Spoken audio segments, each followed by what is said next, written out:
साहित्यदर्पणस्य तृतीयपरिच्छेदः।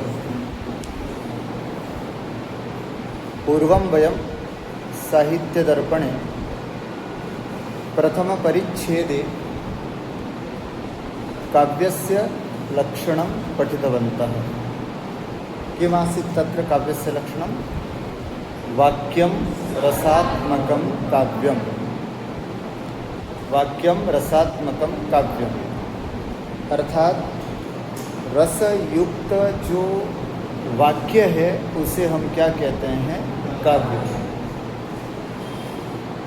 अत्र पदत्रयम् अस्ति, वाक्यं पुनः रसात्मकं पुनः काव्यम। किं नाम वाक्यं? वाक्य क्या होता है? तस्मिन् विषये वयं साहित्यदर्पणस्य द्वितीयपरिच्छेदे पठितवन्तः। किमासीत् तत्र वाक्यस्य लक्षणं? वाक्यं स्यात् यदाकांक्षा सन्धियुक्तः पदोच्चयः, है ना? अर्थात पदोच्चयः वाक्यम, पद के समूह को हम वाक्य कहते हैं। वो पद का समूह कैसा होता है? योग्यता, आकांक्षा, आसक्ति युक्त, आसक्ति युक्त, ऐसा पद समूह जो होता है उसे हम वाक्य कहते हैं। फिर पद क्या होता है आदि आदि, इन सब के बारे में हमने द्वितीय परिच्छेद में विस्तार से पढ़ा। पुनः काव्यस्य लक्षणे द्वितीयं पदम् अस्ति रसात्मकम् इति, अर्थात रस एव आत्मा यस्य, अर्थात जिसकी रसी आत्मा हो ऐसा वाक्य जो होता है उसे हम काव्य कहते हैं। तर्हि पुनः अस्माकं मनसि प्रश्नः उदेति यत् रसः किम् अस्ति इति। तर्हि तस्य शमनार्थम् आचार्य विश्वनाथः तृतीयपरिच्छेदं लिखति। अस्मिन् तृतीयपरिच्छेदे सर्वं रसस्य एव चर्चा अस्ति। इत्युक्ते रसः किमस्ति, कति रसाः सन्ति, विभाव अनुभाव व्यभिचारी भावः किमस्ति, पुनः तत्सर्वं रसविषये एव समग्रचर्चा अस्मिन् तृतीयपरिच्छेदे वर्तते। स्पष्टं? चलामः। सर्वप्रथमम् अत्र लिखितमस्ति, पङ्क्तिशः पठामः। अथ कोऽयं रस इत्युच्यते। बोलिए। अथ इत्युक्ते अथ अनन्तरम् इदानीम् अस्मिन् तृतीयपरिच्छेदे कोऽयं रसः, अयं रसः कः, है ना? एषः रसः कीदृशः भवति, यह रस कैसा होता है, इत्युच्यते, इसके बारे में यहाँ पर कहा जाता है। अस्तु, तर्हि अत्र कारिका अस्ति, पठामः एकवारं। विभावेनानुभावेन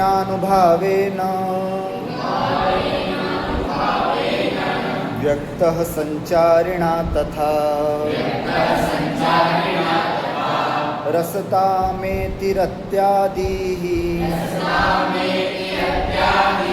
स्थायी भावः सचेतसाम्। वदन्तु सर्वे। विभावेनानुभावेन व्यक्तः संचारिणा तथा रसतामेतिरत्यादिः स्थायी भावः सचेतसाम्। रसस्य लक्षणं किम् इति अत्र वर्णितमस्ति अस्यां कारिकायां। किं नाम रसः? रसः इत्युक्ते किं?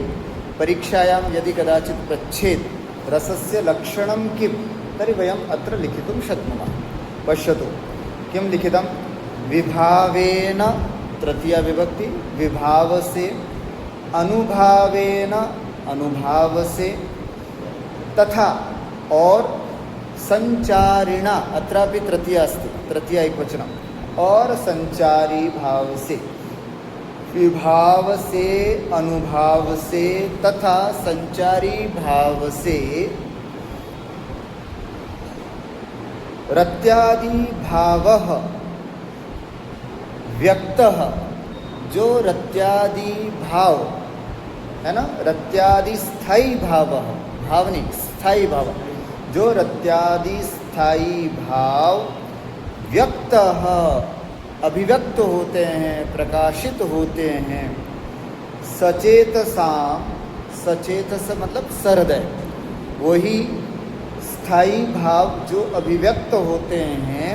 सचेतसाम रसताम एति, वही सहृदयों के रस रूपता को प्राप्त होते हैं। पुनः एक बार, विभावेन अनुभावेन तथा संचारिणा, विभाव से, अनुभाव से तथा संचारी भाव से रत्यादि स्थायी भाव, जो रत्यादि स्थायी भाव व्यक्त अभिव्यक्त होते हैं, वे ही संचारी, वे ही स्थायी भाव सचेतसाम रसताम एति, एति माने प्राप्नोति, वही सहृदयों के रस रूपता को प्राप्त होते हैं। अर्थात विभाव, अनुभाव और व्यभिचारी भावों के द्वारा, ये साधन है, इन साधनों के द्वारा जो सहृदयों के स्थायी भाव, रत्यादि जो स्थायी भाव उसके मानस पटल पर स्थित हैं, वे स्थायी भाव जब व्यक्त होते हैं, अभिव्यक्त होते हैं, तो वही क्या कहलाते हैं? रस, उसी को ही रस कहते हैं। रस रूपताम एति, वही स्थायी भाव रस रूपता को प्राप्त होता है। ठीक हो गया? फिर से एक बार, विभाव, अनुभाव और व्यभिचारी भावों के द्वारा जो रत्यादि स्थायी भाव सहृदयों के अभिव्यक्त होते हैं, वही रत्यादि स्थायी भाव सहृदयों के क्या कहलाते हैं? रस, रस रूपता को प्राप्त होते हैं। तो इसलिए लिखा रसताम एति, वही वस्तुतः रस रूपता को प्राप्त होते हैं। विभावेन, विभाव के द्वारा, विभाव, अनुभाव और व्यभिचारी भाव, इनके बारे में विस्तार से आगे चर्चा की जाएगी, है ना। संक्षिप्त में हम समझें, विभाव का मतलब होता है कारण, जो लोक में कारण होता है, काव्य और नाट्य जगत में उसको विभाव कहते हैं। जो लोक में कार्य होता है, काव्य और नाट्य जगत में उसको अनुभाव कहते हैं। और जो लोक में सहकारी कारण होते हैं, उसी को ही काव्य या नाट्य जगत में संचारी भाव कहते हैं। तो जिस तरह से लोक में साधन, कारण, कार्य और सहकारी कारणों से किसी कार्य की प्राप्ति होती है, उसी प्रकार काव्य जगत में, नाट्य जगत में विभाव, अनुभाव और व्यभिचारी भावों के द्वारा रस रूपता को प्राप्त होते हैं। ठीक है? जैसे मिट्टी ही गढ़े रूप को प्राप्त होती है, उसी प्रकार क्या रस रूप को प्राप्त होता है ना। जैसे मिट्टी ही घट रूप को प्राप्त होती है, वैसे ही क्या चीज़ रस रूपता को प्राप्त होती, क्या लिखा है इसमें? रसताम एति, रस रूपता को प्राप्त होता है। तो रत्यादि स्थायी भाव, कौन रस रूपता को प्राप्त होता है? रत्यादि स्थायी भाव। कहाँ है रत्यादि स्थायी भाव? सचेतसा, हम सहृदयों के मन में स्थित जो रत्यादि स्थायी भाव हैं, वही जब विभाव, अनुभाव और व्यभिचारी भाव प्राप्त होते हैं, तो वही रस रूपता को प्राप्त होते हैं। मान लीजिए हम अभिज्ञान शाकुंतलम नाटक देख रहे हैं, ठीक है, अभिज्ञान शाकुंतलम नाटक देख रहे हैं, तो विभाव कौन हुआ? दुष्यंत, शकुंतला, ये विभाव हुए, ठीक हुआ। और अनुभाव क्या हुआ? दुष्यंत के द्वारा मंद हास्य किया जाना, है ना। शकुंतला का लज्जित होना, या शकुंतला का शर्माना, या शकुंतला का पीछे मुड़ करके देखना, ये सब अनुभाव हुआ। और शकुंतला का लज्जित होना, ये व्यभिचारी भाव। मंच पर या पर्दे पर इन सब चीज़ों को देख करके हमारे मन में जो स्थायी भाव था, कौन सा? रति, जो रति स्थायी भाव था वो किस अवस्था को प्राप्त होता है? रस रूपता को प्राप्त होता है। वो स्थायी रति जो स्थायी भाव है वही क्या बनता है? रस बन जाता है। कौन सा रस बनता है? रति स्थायी भाव से कौन सा रस बनता है? श्रृंगार रस। श्रृंगार रस रस कितने हैं? 9। स्थायी भाव भी कितने हैं? 9। तो वो स्थायी भाव ही रस रूपता को प्राप्त होता है। बस उसको स्थायी भाव रस रूपता को तभी प्राप्त होता है जब हमारे पास 3 चीज़ें हों। कौन कौन सी? विभाव, अनुभाव और व्यभिचारी। जब तक ये 3 चीज़ें ना होंगी तब तक हमारे मन में रति जो भी स्थायी भाव है वो रस रूपता को प्राप्त नहीं होता। अब जैसा विभाव, अनुभाव और व्यभिचारी भाव मिलेगा वैसा जो स्थायी भाव है वो उद्भुत होगा। समझ में आ गया? जैसे पर्दे पर या मंच पर कोई राक्षस आया डरावना, है ना, उसके वो आलंबन विभाव हुआ। फिर जो डरावनी आवाज़ आई वो उद्दीपन विभाव हुआ। और फिर जो एक तरह से राक्षस का मुंह फाड़ना, उसका चिल्लाना, हा हा हा करना, ये उसका अनुभाव हुआ, है ना। और व्यभिचारी भाव इस तरह के माहौल को क्रिएट करने वाली और व्यवस्था, उसके सहयोगी अवस्थाएं और जितनी भी हैं वो सब। इससे हमारे अंदर कौन सा स्थायी भाव उद्भुत हुआ?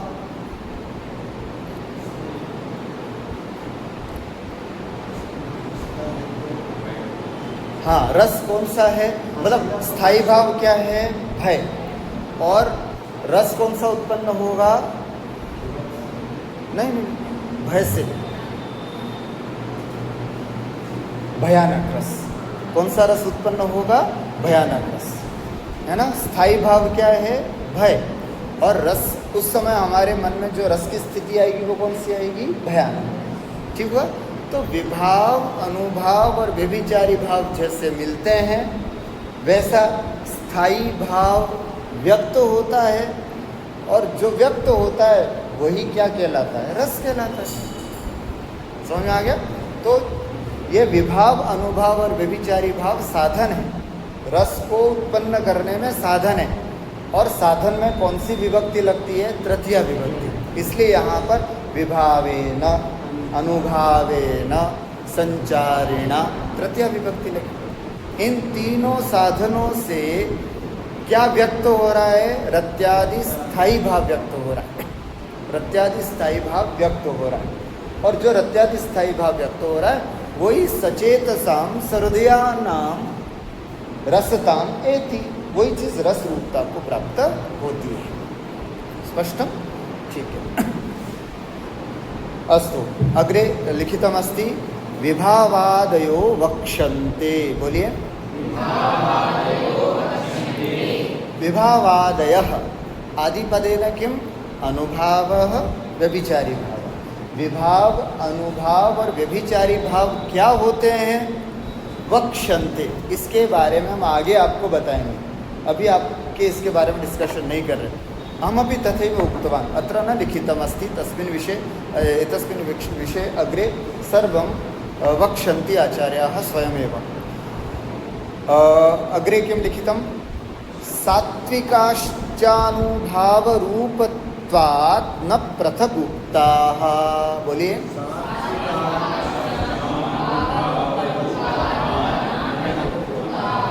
सात्विकाः अर्थात सात्विक भाव भी,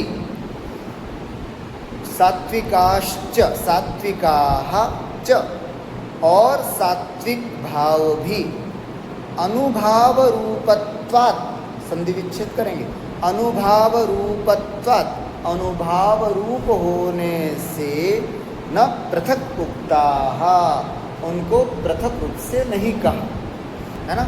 टोटल 49 भाव होते हैं। कितने भाव होते हैं? 49 भाव, जिसमें 33 तो व्यभिचारी भाव होते हैं। कितने? 33 व्यभिचारी भाव होते हैं। और 8 क्या होते हैं आपके? सात्विक भाव होते हैं। 8 कितने? सात्विक भाव। 33 और 8 कितना हुआ? 41। ठीक है। और 8 जो होते हैं वो स्थायी भाव होते हैं। तो टोटल कितने हो जाते हैं? 49 भाव होते हैं, ठीक है ना, 49 भाव होते हैं। तो यहाँ किसी ने प्रश्न किया, साहब आपने विभाव बता दिया, अनुभाव बता दिया और व्यभिचारी भाव भी बता दिया, तो सात्विक भाव कहाँ गए? सात्विक भाव की चर्चा करनी चाहिए थी आपको, है ना, सात्विक भाव के बारे में भी बताना चाहिए था। तो यहाँ पर सात्विक भाव कहाँ गए? तो आचार्य विश्वनाथ इसके बारे में बता रहे हैं, सात्विकाः, जो सात्विक भाव हैं वो अनुभाव रूपत्वात्, अनुभाव रूप होने से, है ना, वो अनुभाव रूप ही होते हैं। वस्तुतः सात्विक भाव जो होते हैं, है ना, स्तंभ आदि जो 8 सात्विक भाव हैं, है ना, जो 8 सात्विक भाव हैं, स्तंभ, स्वेद आदि, है ना, जैसे अभिनय करते करते पसीना आना, स्तंभित हो जाना आदि जो 8 सात्विक भाव हैं, वो कहीं ना कहीं अनुभाव के रूप में ही होते हैं। आप समझते हैं अनुभाव क्या होता है? अनुभाव का मतलब अभी आपको बताया, लोक में जो कार्य होता है उसी को ही हम अनुभाव कहते हैं, ठीक है। अर्थात और सरल भाषा में समझना है तो ऐसा समझ सकते हैं, मंच पर नायक नायिका के द्वारा जो एक्शन किया जाता है, जो क्रियाएं की जाती हैं, वो सब क्या कहलाता है? अनुभव, है ना। हाँ, जो भी अभिनय किया जाता है वो सब अनुभाव के अंतर्गत आता है। तो स्तंभित होना, स्वेद निकलना, ये भी तो कहीं ना कहीं अनुभाव हो गया, ये भी तो कहीं ना कहीं अभिनय हुआ ना। तो इसलिए सात्विक भाव जो हैं वे अभिनय के ही एक भाग रूप होने से, अनुभाव रूप होने से न पृथक उक्ताः, इसके बारे में हमने यहाँ पर अलग से चर्चा नहीं की। ठीक हो गया? अग्रे बोलिए, व्यक्तो दध्यादि न्यायेन रूपांतर परिणतो व्यक्तिकृत एव रसः। अब यहाँ पर प्रश्न है, श्लोक में वापस आते हैं अपन। श्लोक में एक पद आया है, कौन सा पद है? व्यक्तः, एक व्यक्तः पद आया। अस्य व्यक्तः इति पदस्य को अर्थः, इसमें व्यक्त पद का क्या अर्थ है? व्यक्त, व्यक्त का एक अर्थ होता है प्रकाशित होना, और एक अर्थ होता है अन्य रूप परिणत होना। तो यहाँ पर कौन सा अर्थ लिया? जैसे हाँ, अन्य रूप परिणत होना, ये अर्थ लिया है। कैसे? देखिए, व्यक्त का मतलब क्या होता है? एक कोई अंधेरा रूम है, ठीक है, उसमें बहुत सारा सामान रखा हुआ है, ठीक है, मान लीजिए एक घट रखा हुआ है ना। अब आप वहाँ घट पहले से रखा हुआ है, आपको दिख नहीं रहा है, लेकिन जैसे ही आप उस रूम में जाएंगे और बटन, लाइट का बटन दबाएंगे, तुरंत लाइट हो जाएगी, तो एकदम घट आपको व्यक्त हो जाता है, घट आपको दिखाई देने लग जाता है। तो जो पहले से विद्यमान वस्तु है वह दीपक आदि के प्रकाश से दिखाई देने लग जाती है, उसी को ही व्यक्त अथवा अभिव्यक्त कहते हैं। लेकिन यहाँ पर विभावेनानुभावेन व्यक्तः संचारिणा, तथा यहाँ पर व्यक्त शब्द का अर्थ ये नहीं है, कतई नहीं है। प्रकाशित होना, अभिव्यक्त होना, यह व्यक्त शब्द का अर्थ नहीं। तो फिर क्या है? हाँ, तो क्या है? तो उसको लिखा है रूपांतर परिणतो, दूसरे रूप में परिणत होना, यही व्यक्त शब्द का अर्थ है। कैसे? जैसे उदाहरण दिया, कौन से न्याय से? तो लिखा है व्यक्तो दध्यादि न्यायेन, दधि आदि के न्याय से। क्या मतलब? माँ जब दही बनाती है तो क्या करती है? दूध को गर्म करने के बाद जब ठंडा करती है, और ठंडा जब हो जाता है फिर उसमें क्या मिलाती है? जामन मिलाती है ना, नवनीत मिलाती है, जामन मिलाती है। उससे फिर थोड़ी देर के बाद क्या हो जाता है? वह दूध क्या बन जाता है?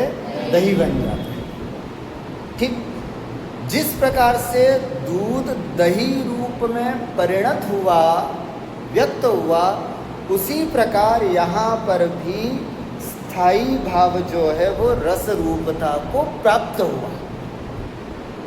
वहाँ पर भी आपके पास तीन चीज़ें हैं। कौन कौन सी? दूध, जामन और दही। यहाँ पर भी आपके पास तीन चीज़ें हैं। दूध इज इक्वल टू स्थायी भाव हम सबके पास है। जामन जिससे हमारा दही रूप परिणत होगा, क्या है हमारे पास? विभाव, अनुभाव और व्यभिचारी भाव। ठीक है, उससे दूध ही तो दही बना। उसी प्रकार जो रत्यादि स्थायी भाव हैं वही क्या बन जाते हैं? रस रूपता को प्राप्त होते हैं। ठीक हो गया।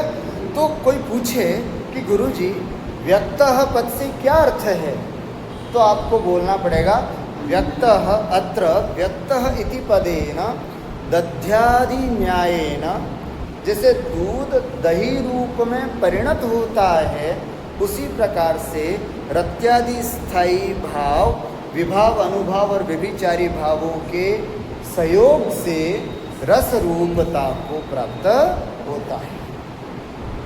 स्पष्ट? वही, हाँ, स्थायी भाव रस नहीं है। जैसे दूध को दही कह सकते हो क्या? नहीं। इसी प्रकार स्थायी भाव को रस नहीं कह सकते। लेकिन दही बनता कौन है?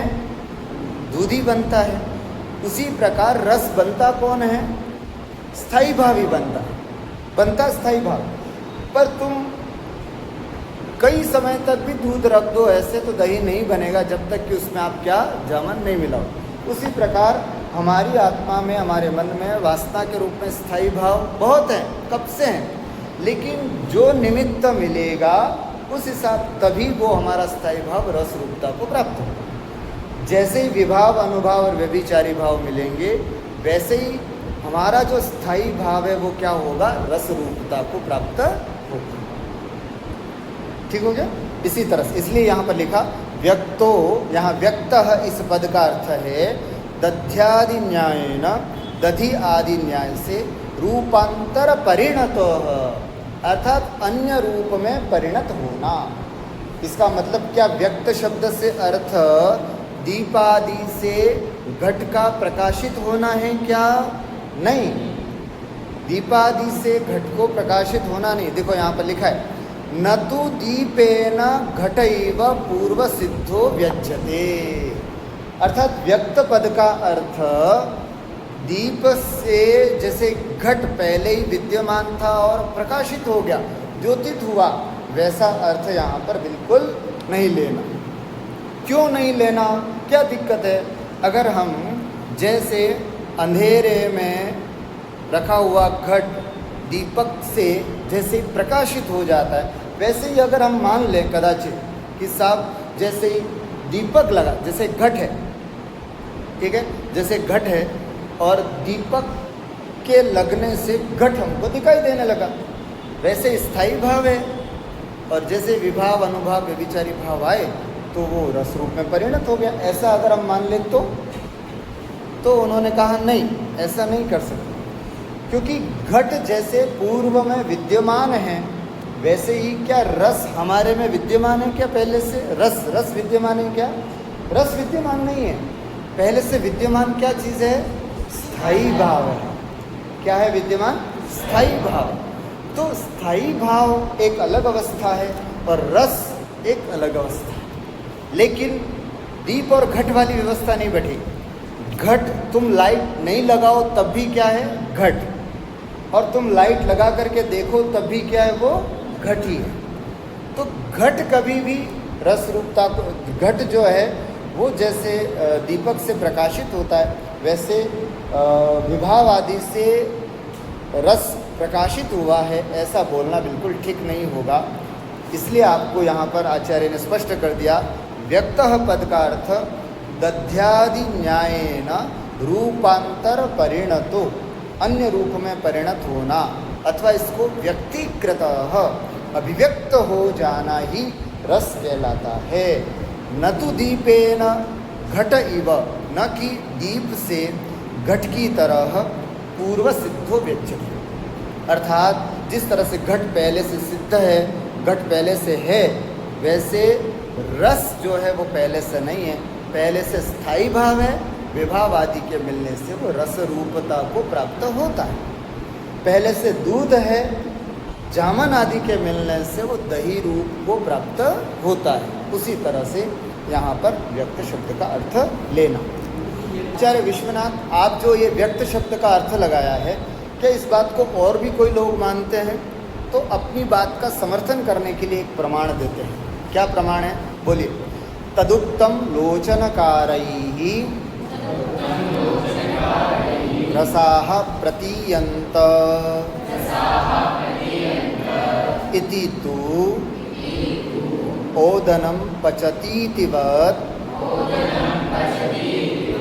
व्यवहारः। तदुक्तम लोचनकारैः। कः अस्ति लोचनकारः? हाँ, अभिनव, आचार्य अभिनवगुप्तः है ना। वयं जानीमः साहित्यशास्त्रस्य एकः प्रसिद्धः ग्रन्थः अस्ति, तस्य नाम अस्ति ध्वन्यालोकः। किं नाम अस्ति? ध्वन्यालोकः। तस्य ग्रन्थस्य टीका अस्ति, एका टीका, लोचन टीका। नाम किमस्ति? लोचन टीका, है ना। तस्याः लोचन टीकायाः लेखकः कः अस्ति? आचार्य अभिनवगुप्तः। आचार्य अभिनवगुप्तः लोचन टीकायाम् एतद् लिखति। एतदेव अत्र प्रमाणरूपेण स्थाप्यते। किं लिखति आचार्यः अभिनवगुप्तः? रसाः प्रतीयन्ते, रस प्रतीत होते हैं। वैसे रस और प्रतीति दोनों एक ही चीज़ है। जब प्रतीत होते हैं तभी वो रस रूपता को प्राप्त होते हैं। जब प्रतीत होते हैं तभी वो क्या कहलाते हैं? रस कहलाते हैं। परंतु जैसे ऐसे बोला जाता है ना कि रसाः प्रतीयन्ते, रस तो प्रतीत होते हैं। मतलब शिष्य ने प्रश्न किया कि साहब रस प्रतीत होते हैं, ये भी तो लिखा गया है। तो रस का मतलब ही प्रतीति होना, अनुभूति होना, आस्वादन होना। तो फिर ये कैसे लिखा कि रसाः प्रतीयन्ते? तो फिर इस बात को बताते हैं, ये बात बिल्कुल वैसी ही है जैसे ओदनम पचतीति वद व्यवहार। ये व्यवहार में ऐसा बोला जाता है। जैसे अपन बोलते हैं ना, क्या कर रहे हो? भात पका रहा हूँ। क्या बोलते हैं अपन? भात पका रहा हूँ।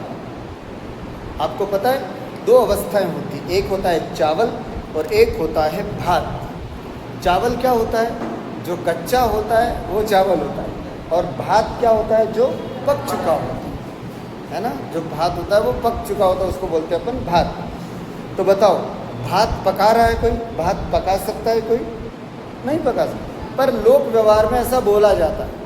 क्या कर रहे हो भाई? बस भात पका रहा हूँ, है ना, चावल बना रहा हूँ या भात पका रहा हूँ, ऐसे।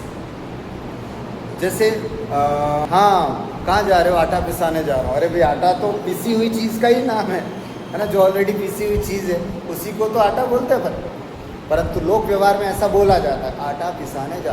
तो किसी ने कहा कि गुरुजी, अगर आप ये कहते हो कि पहले वो रस नहीं है, पहले तो वो स्थायी भाव है, बाद में विभाव अनुभव और व्यभिचारिक भाव के मिलने से वो रस रूपता को प्राप्त होता है, तो रसाः प्रतीयन्ते कैसे बोला जाता है? रस प्रतीत हो रहा है भाई, जो प्रतीत हो रहा है वही तो रस होता है। तो आचार्य उसको समझा रहे हैं कि ये एक व्यवहार में ऐसा बोला जाता है। कैसे व्यवहार में? तो जैसे ओदनम पचती, जैसे लोक में बोला जाता है ना। जैसे आटा पिसाने जा रहा हूँ, ये जैसे लोक में बोला जाता है, वैसे ही रसाः प्रतीयन्ते, ऐसा लोक में प्रतीत।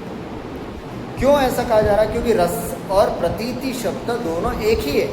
जो प्रतीत हो रहा है वही रस है, जो रस है वो ही प्रतीत हो रहा है। लेकिन व्यवहार में बोला जाता है ना। तो रसाः प्रतीयन्ते शब्द कैसे है?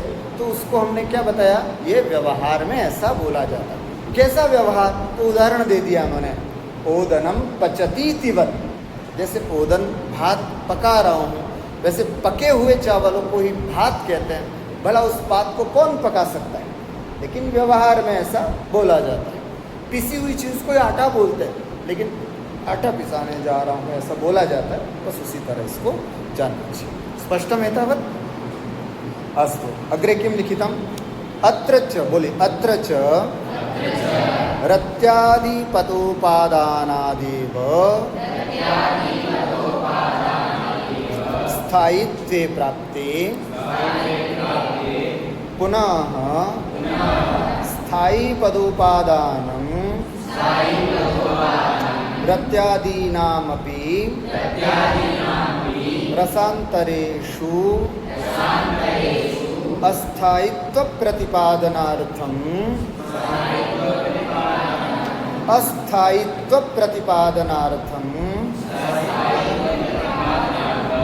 अ निकलेगा बेटा उसमें से, रसांतरेषु है ना, संधि विच्छेद करेंगे ना, तो रसांतरेषु अस्थायित्व ऐसा निकलेगा, अस्थायित्व प्रतिपादनार्थम। इदानीं पुनः एकः शिष्यः अत्र प्रश्नं करोति।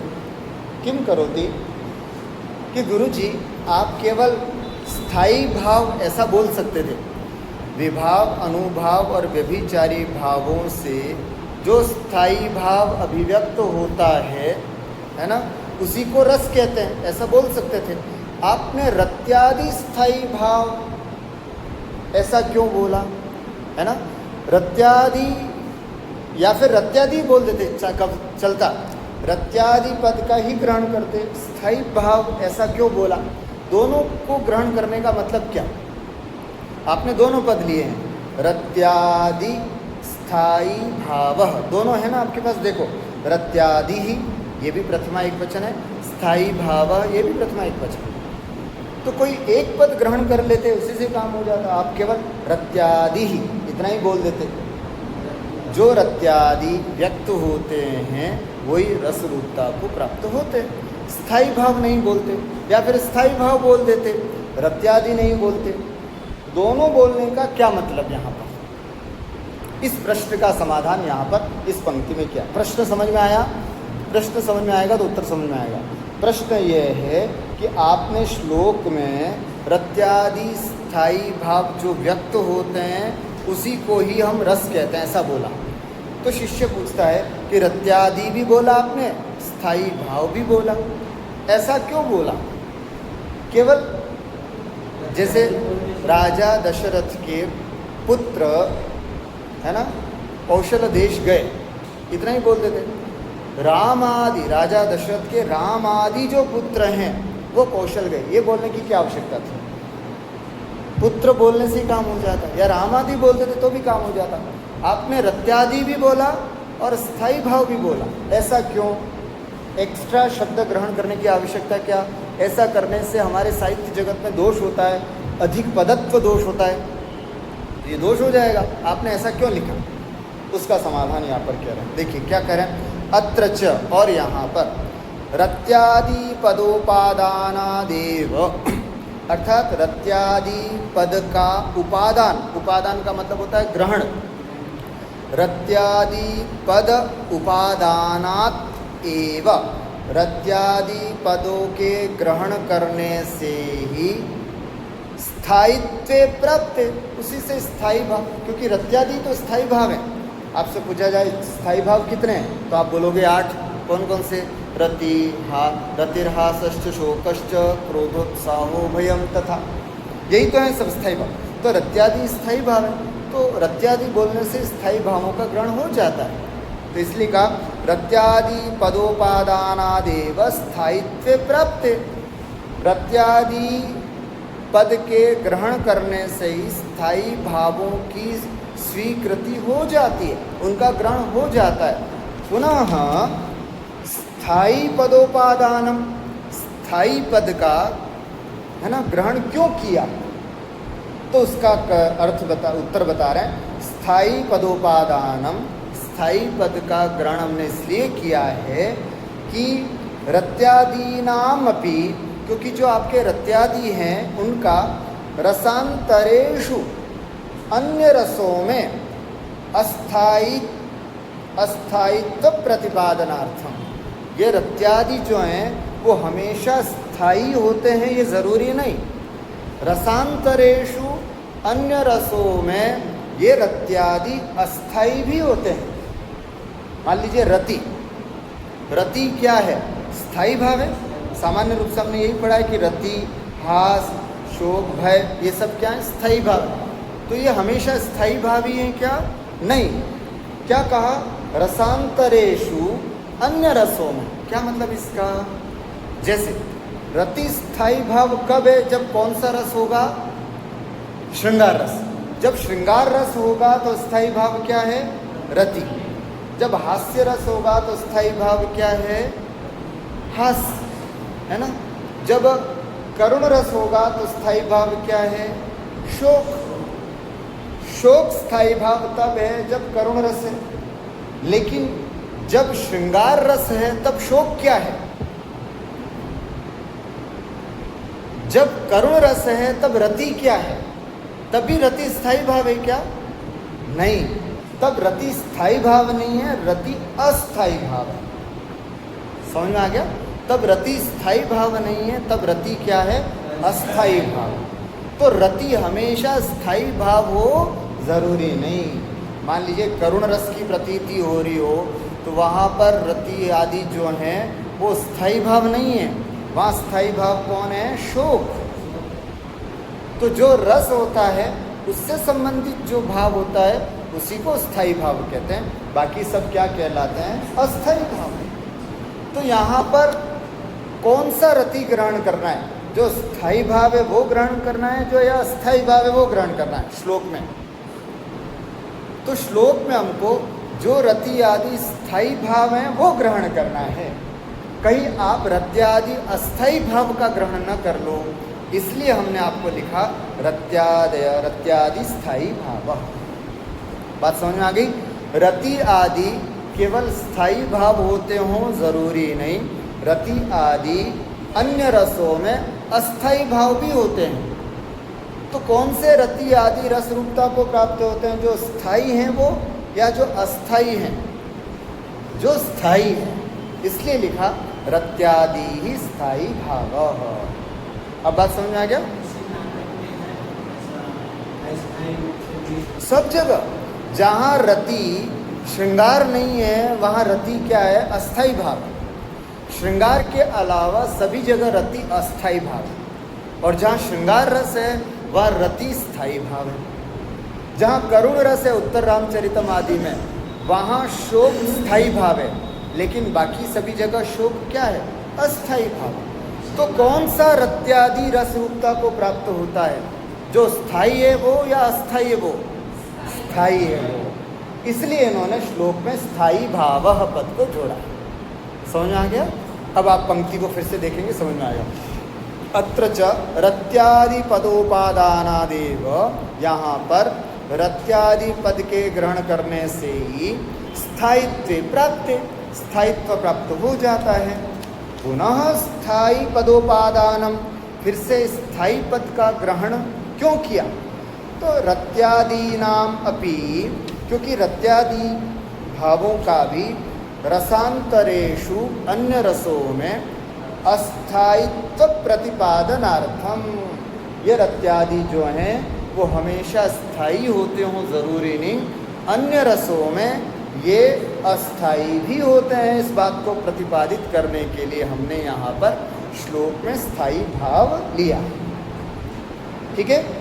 जैसे बता रहे हैं ततश्च हास क्रोधादयः, जैसे हास है ना, एक स्थायी भाव है। क्रोध, हास किसका स्थायी भाव है? हास्य रस का। क्रोध किसका स्थायी भाव है? रौद्र रस का। उत्साह किसका स्थायी भाव है? वीर रस का। ठीक है? लेकिन हास क्रोध आदि श्रृंगार वीरादौ, हास जो है वो श्रृंगार में क्या है? स्थायी भाव है या अस्थायी भाव है? अस्थायी भाव है। क्रोध वीर रस में स्थायी भाव है या अस्थायी भाव है? अस्थायी भाव। वीर रस का स्थायी भाव कौन है? उत्साह। तो जिस तरह, इसलिए हास क्रोधादय, हास क्रोध आदि श्रृंगार वीरादौ, श्रृंगार वीर आदि रसों में व्यभिचारिण एव, ये व्यभिचारी भाव ही है। आप चाहो तो उसको अस्थाई भाव भी बोल सकते हो या फिर इसको व्यभिचारी भाव भी बोल सकते हो। मतलब हमारा जो रति जब श्रृंगार रस है तो स्थाई भाव है, और जब श्रृंगार रस नहीं है, श्रृंगार के अलावा कोई रस है, तो वो रति क्या है? व्यभिचारी भाव है बस। तो इसीलिए कौन से रत्यादि व्यक्त होकर के रस रूपता को प्राप्त होते हैं? कौन से रत्यादि? जो व्यभिचारी हैं वो, या जो स्थाई भाव है वो? तो जो स्थाई भाव है रत्यादि, वही व्यक्त होकर के रस रूपता को प्राप्त होते हैं। इसलिए हमने श्लोक में रत्यादि भाव, रत्यादि शब्द का भी ग्रहण किया और स्थाई भाव का भी ग्रहण किया। ये यहाँ पर स्पष्ट होता है ना। तदुक्तम, इसी बात को यहाँ पर कह रहे हैं। क्या कहा? बोली, रसावस्थः परम भाव स्थायितां प्रतिपद्यते। जो भाव रस की अवस्था को प्राप्त हो, क्या लिखा?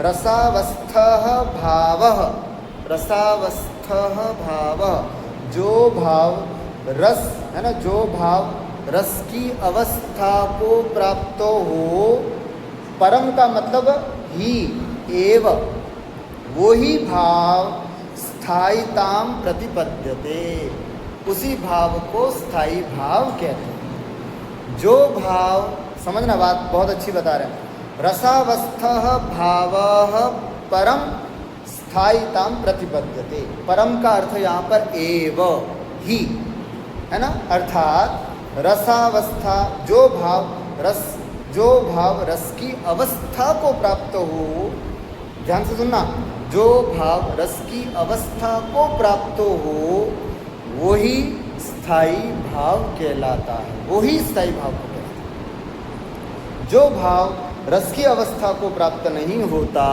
वो स्थायी भाव नहीं कहलाता। तो जो रति रस, श्रृंगार रस को प्राप्त हो, श्रृंगार और रस रूप को प्राप्त होती है, उसी रति को हम स्थायी भाव कहेंगे। जो रति है ना वीर रस को प्राप्त कराती हो, या जहाँ वीर रस की अनुभूति हो और वहाँ रति है, उस रति को हम स्थायी भाव नहीं कहेंगे, उसको हम क्या कहेंगे? व्यभिचारी भाव अथवा अस्थायी भाव कहते हैं। प्रति श्लोक में हमने देखा व्यक्तः पद का अर्थ क्या है ना। व्यक्तः पद का अर्थ क्या?